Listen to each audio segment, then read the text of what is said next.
kita. How to do the takoyaki. How to do. Ganito po ang paggawa ng takoyaki. Ano nga yan? Unang nilagay mo? Ayoko na premix. Premix, tapos yan yung ano, octopus.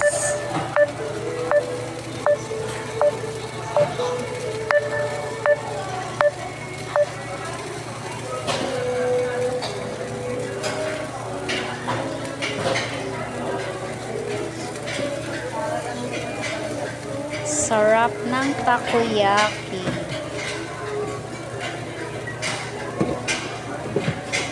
Sunod, cabbage. Cabbage.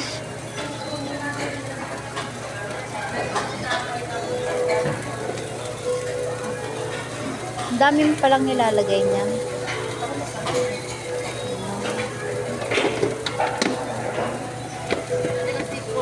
Ang dami naman palang halo niyan. Ano yan? Dried shrimp.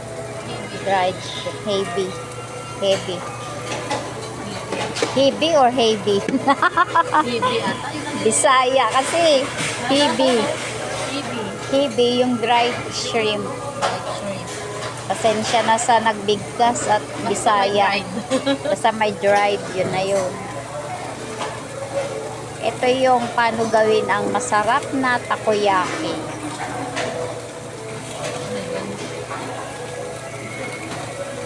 O, diba? Ganyan lang siya gawin.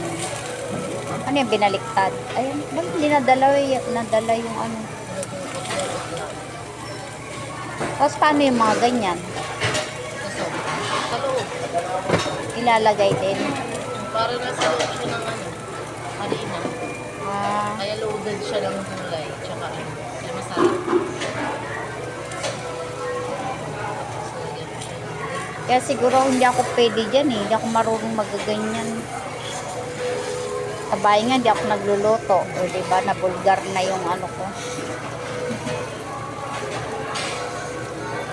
Simple lang alam kong lutuin. Pero yung mga maraming twist, maraming ano. Hi guys! Hi guys! Welcome to my vlog. Ayan nga, nakita mo na karami. Hi vlog! Nino?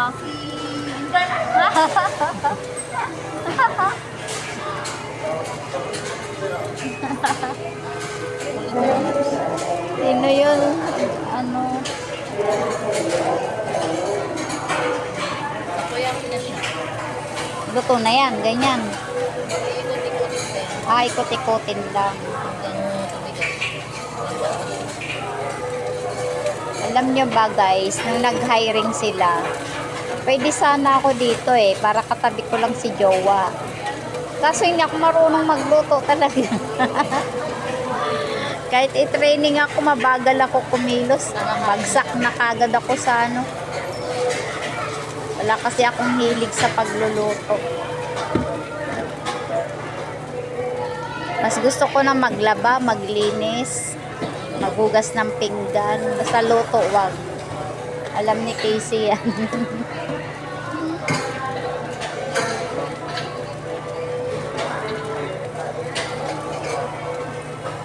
Tapos finish na yan pagkatapos niyan. Ito na yan. Ikot-ikotin ko na lang siya. Tapos ano lang siya, handa mo lang pag may bibili. Init yan, matagal yan. Morbid kasi mainit yung plate. Ah, Balik ka rin.